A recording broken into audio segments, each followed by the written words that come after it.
Et ce château Sisigno, Vincent, c'était tout simplement la résidence préférée des ducs de Bretagne. Regardez, on peut les comprendre.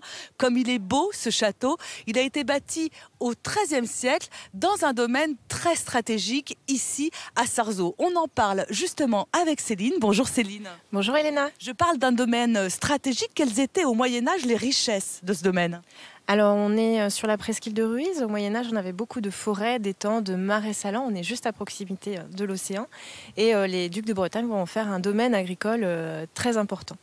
Et un château qui montre leur puissance, un château qui a été donc bâti au XIIIe siècle avec tout un tas de petits détails architecturaux du Moyen-Âge. Lesquels ?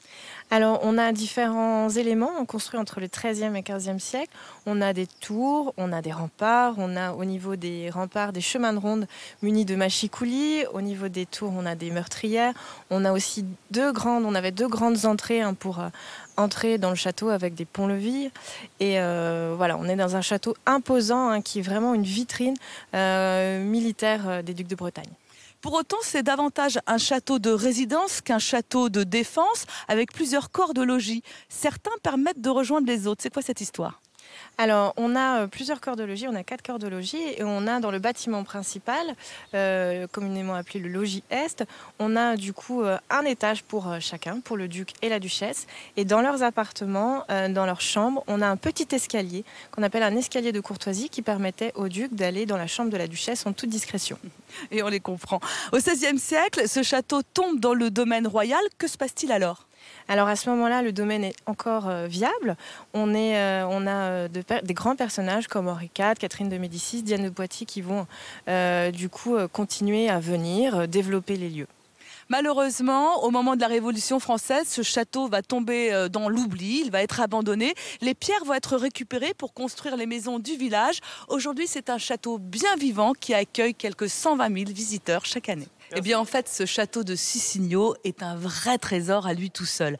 Un trésor qui renferme des pépites comme, regardez, ces pavements inspirés de la faïence. Ils représentent ici un bestiaire. Ils sont absolument extraordinaires.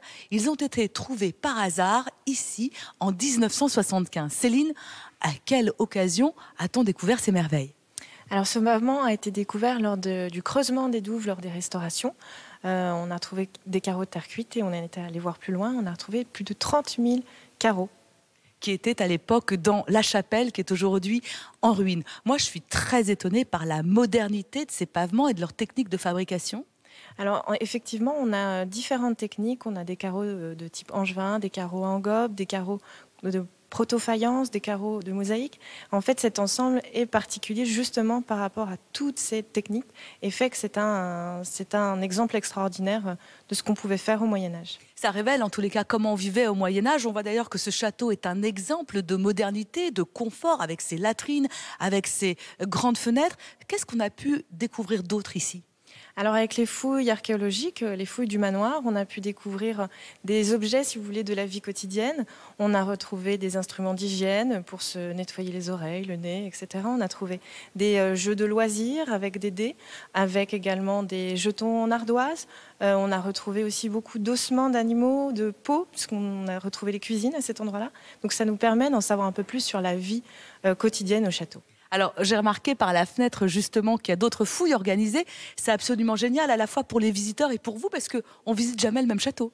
Exactement. En fait, l'histoire du château évolue en permanence, nos connaissances, et ça permet de transmettre aux gens ces connaissances qui évoluent tout le temps. Alors, la chasse au trésor est ouverte au château de Sisigno. Il faut savoir que, quand même, c'est le 3e site du Morbihan le plus visité. À vous de venir.